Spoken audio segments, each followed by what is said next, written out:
Mon prénom, c'est Richard. Mon nom, c'est Martin.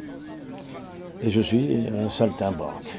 Et la raison de cette soirée, c'est pour rassembler en quelques heures nos amis de cœur pour retrouver la parole des poètes. Alors aujourd'hui, vous vous trouvez dans une situation de résistance, vous imposez une grève de la faim. Qu'est-ce qui se passe ? La municipalité vient de nous retirer sur les subventions qui nous permettaient à peine de vivre 80 000 euros qui font basculer la maison. Et donc on a été obligé de mettre 4 personnes en chômage économique et que l'on va être obligé de réduire la voilure, c'est-à-dire que les artistes qui, grâce à notre théâtre, pouvaient trouver un débouché à leur création, resteront à la maison. Et finalement, derrière cette affaire, on parle de règlement de compte politique. Parce qu'effectivement, j'ai lu au moment où il y a eu les élections que mes prises de position avaient contrarié certaines de mes amies. J'en suis désolé.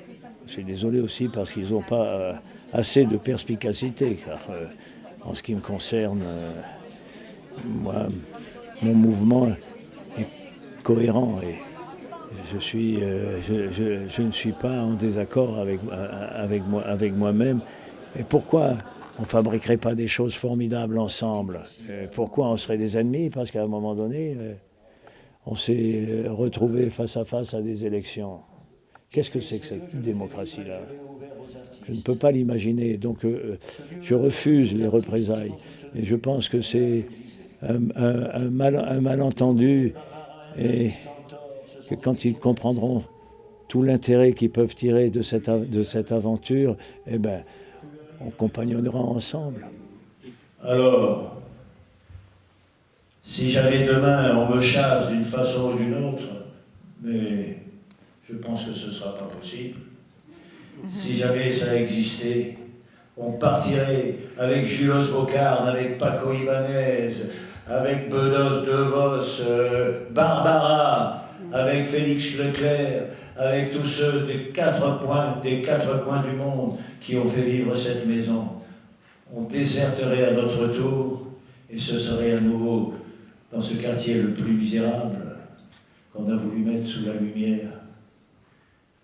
Ce serait, une fois encore, le désert. Et il faut se rappeler que ce théâtre se trouve dans un quartier de résistance, dans un quartier difficile, dans les quartiers nord de Marseille. Oui, tout à fait. C'est d'ailleurs la raison pour laquelle je suis venu m'y installer. Parce que c'est une mission que je me suis donnée au moment où je me posais des questions sur la culture pour tous. Donc votre prochaine échéance, Richard Martin ? J'attends qu'on me fasse signe. Je ne sais pas, on va bien se rendre compte que les jours passent et que je m'affaiblis. Donc s'ils veulent que ça finisse mal, c'est eux qui le décideront. Beaucoup d'émotions, effectivement, de voir Richard dans cette situation-là, son théâtre menacé, sa santé menacée, et son idée et son œuvre menacée.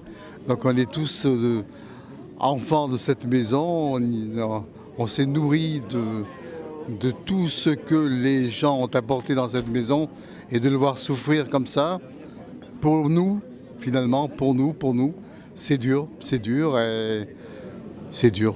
Quelques mots sur son combat ?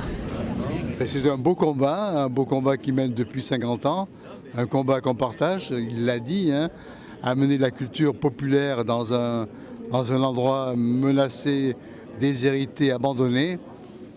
Et c'est ici qu'effectivement, dans ce lieu déshérité, que beaucoup de gens se sont rencontrés et ont vécu des aventures extraordinaires. Tourski doit vivre ? Oui, il doit vivre et nous avec. Sans lui, on vivra moins bien.